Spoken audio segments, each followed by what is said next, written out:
Et bien bonjour à tous messieurs dames, bienvenue sur cette nouvelle vidéo, c'est Fuku. Aujourd'hui nous sommes le 12 mai 2023, bon on est un peu après la fermeture, enfin peu après la fermeture, on est largement après la fermeture, on est même le lendemain. Donc du coup je fais bien cette review pour le 12, hein. Du coup 12 mai, le vendredi 12 mai.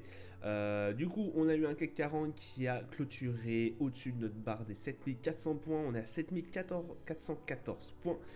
Plus 0,45, un Eurostock, plus 0,28, le DAX, plus 0,50, le FTSE 100, plus 0,31. On a un Dow Jones qui oscille aux environs des moins 0,03%. Le Nasdaq aussi dans le rouge, moins 0,35. Le Nikkei 225, plus 0,02. Au niveau du pétrole Brent, 74 dollars 17, moins 1,57% sur cette séance. Le 11 d'or, le 11 d'or 2011 dollars.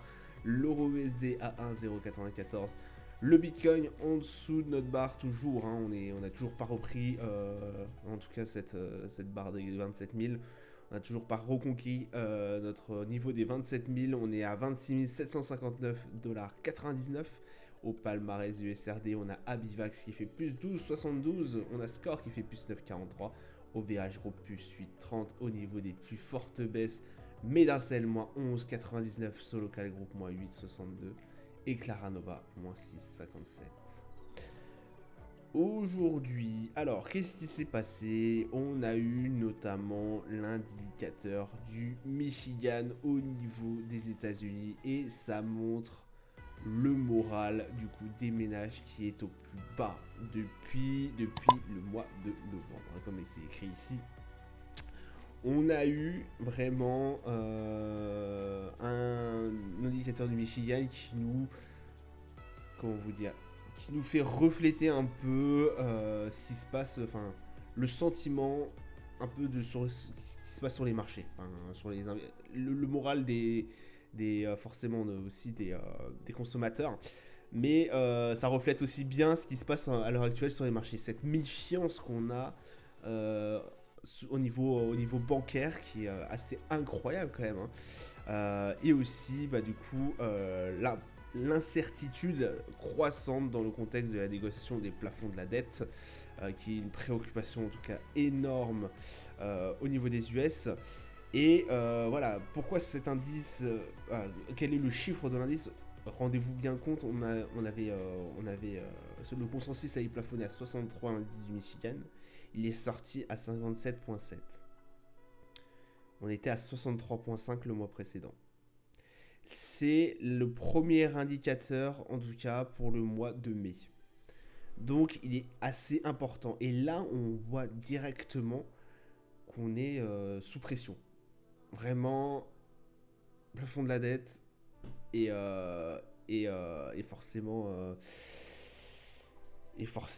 crise bancaire, au milieu bancaire, on a toujours des incertitudes, on a encore des banques là où certaines perdent des valeurs incroyables. Il y en a certaines, il y en a une qui a perdu la veille moins 20% de cotation. Enfin, c'est absolument fou ce qui se passe. Et surtout, on a vraiment une très très grosse, euh, voilà, on a une très très grosse pression au niveau bancaire.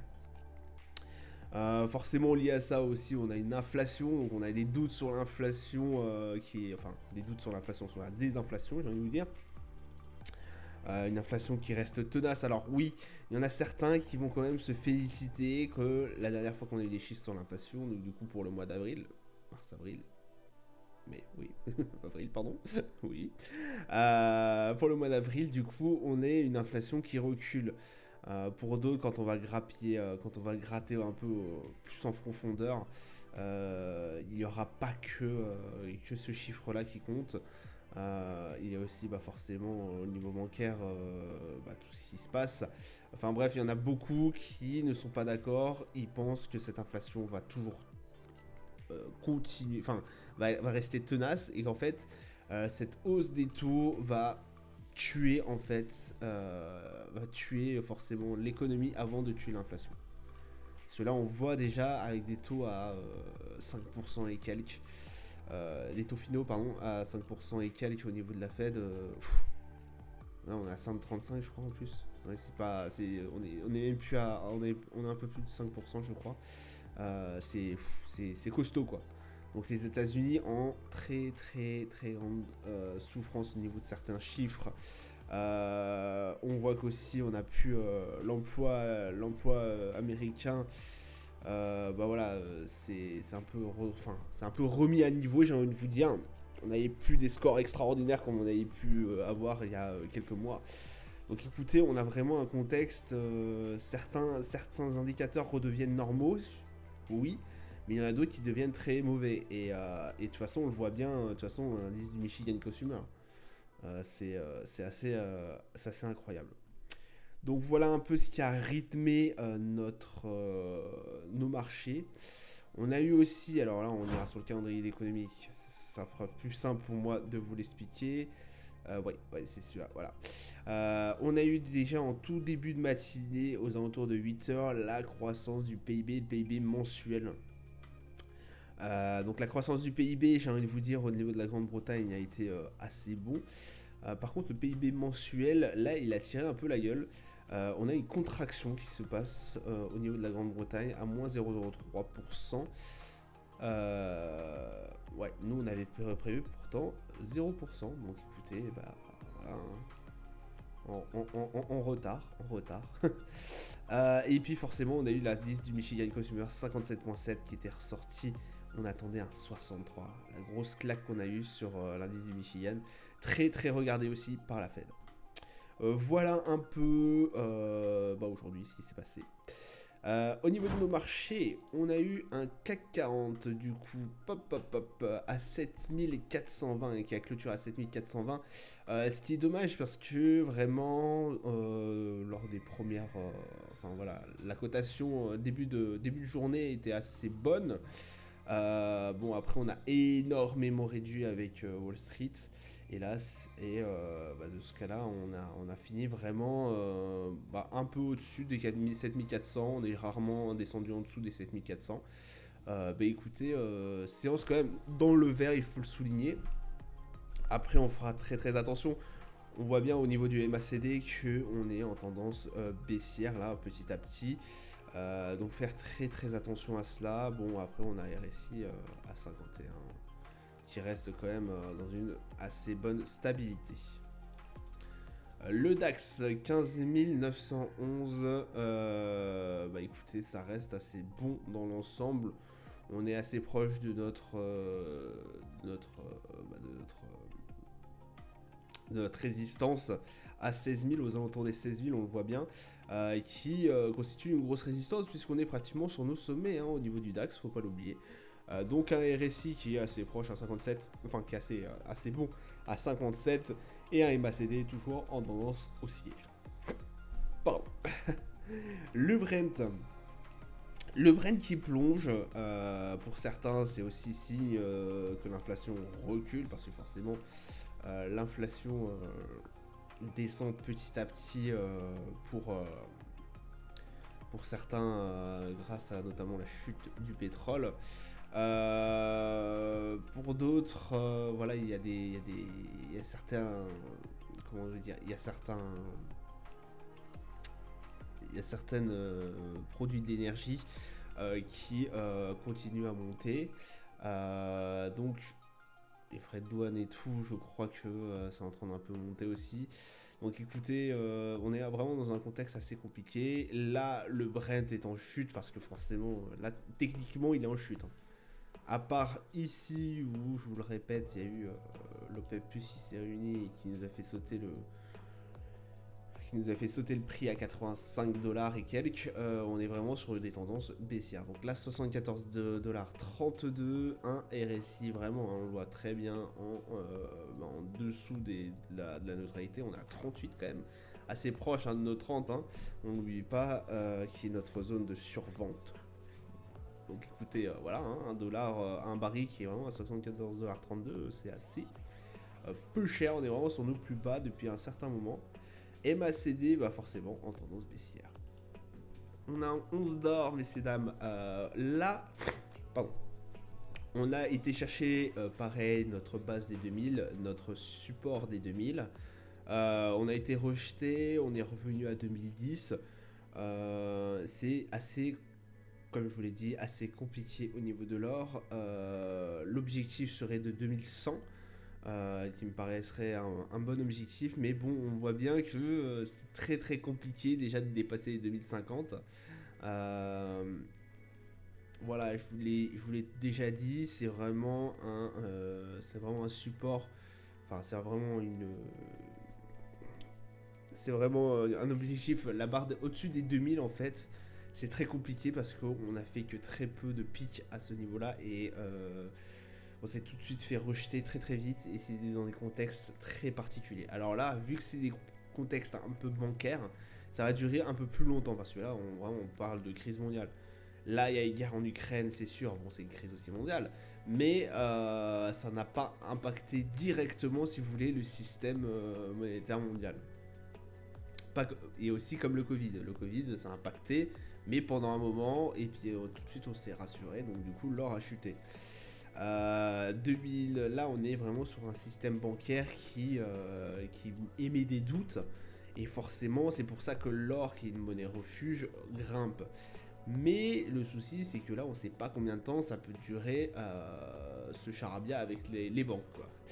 Donc c'est pour ça qu'un peu, on est sur pratiquement nos plus hauts. On est à 40, allez, 60 points de nos plus hauts. Ça risque voilà, de durer un temps qu'on se balade au niveau des 2000. Après, c'est sûr que s'il y a une banque qui ferme, là, on se propulsera ou qui fait faillite, enfin qui fait faillite, pardon. On se propulsera au plus haut, ça c'en est pratiquement sûr, mais après là on peut rester au niveau des 2000 pendant un certain temps, et là, bah voilà. Là c'est très très compliqué, on est vraiment sur des niveaux très techniques en tout cas au niveau de l'or. Le S&P 4118 points, on est vraiment sur notre barre des 4149. Enfin, sûr, on est très très proche. On a RSI à 51 et un MACD, bah voilà, en tendance de neutralité, on veut dire, il se passe pas grand chose. En tout cas, depuis qu'on a rejoint cette 4150, ça ne bouge pas réellement. On a fait quelques baisses, quelques hausses, quelques baisses en fait où on a touché la bande de Bollinger basse. On le voit bien là, à chaque fois qu'on l'a touché, hop, on est remonté, on a repump. Et à chaque fois qu'on a repump aussi, dès qu'on a touché la ligne haute, en tout cas, on est repassé à la baisse. Donc écoutez, pour l'instant, vraiment, on est sur cette moyenne mobile de la bande de Bollinger. Je crois qu'on est à 20 hein, sur celle-là. Donc écoutez, bah voilà, hein, sur une période de 20, vraiment, ça ne bouge pas du tout. Donc sur un S&P qui est assez pas stable, voilà, qui ne bouge pas. Et de toute façon, ça se ressent au niveau du RSI qui est à 51. Le Nasdaq qui fait une petite baisse, 13 312. Bon, ça reste correct. Pour moi, on s'est détaché de notre support des 13 000 maintenant, qui j'espère, qui pour l'instant fait support fait support cette barre des 13 000 du coup. On est à 13 312 points, objectif 13 715. Possiblement, puisqu'effectivement à 13 715 on avait un dernier pic qu'on a eu en juillet 2022 et qui très vite s'était estompé d'ailleurs. Donc j'espère que cette fois-ci on arrivera et on le dépassera ce seuil des 13 715 et si c'est le cas, pourquoi pas aller chercher nos 14 300 et quelques qui constituerait aussi une prochaine résistance. RSI à 59 et un MACD bah du coup en tendance un peu haussière, un peu hein. 59 ça va, ça reste quand même assez correct, on est proche des 60, bon, voilà. Forcément on est proche des 60 donc assez, enfin, pas très proche non plus de la timeline de la zone de surachat, mais ça reste quand même très très très assez bon dans l'ensemble, pardon. Pas très très bon mais assez bon dans l'ensemble. Le Dow Jones, le Dow Jones qui nous fait quand même, là c'est une c'est une semaine de baisse incroyable, 33 245, bon toujours entre les 33 000 du coup et 34 300, RSI à 44, MACD, bon bah voilà, un changement de tendance, hein. Voilà, concrètement c'est un changement de tendance. Très très ennuyant le Dow Jones. Alors j'aime bien le trader effectivement, mais très ennuyant sur les faits parce qu'il ne bouge réellement pas du tout. On n'arrive pas à se décrocher de ces 33 000 ou de ces 34 300. Rendez-vous compte, ça fait, je ne sais pas, depuis novembre, depuis début novembre peut-être pas début novembre, milieu novembre, qu'on est scotché entre ces 33 000 ces 34 000. Il ne fait que de la range pendant ça fait au moins, je sais pas combien de mois là, 4 5 mois, peut-être 6 mois. On a eu SVB là qui nous a sorti un peu voilà, des clous en cassant ce support des 33 000, ce gros support des 33 000. Mais vraiment très très ennuyeux au niveau du Dow Jones. Donc écoutez, voilà.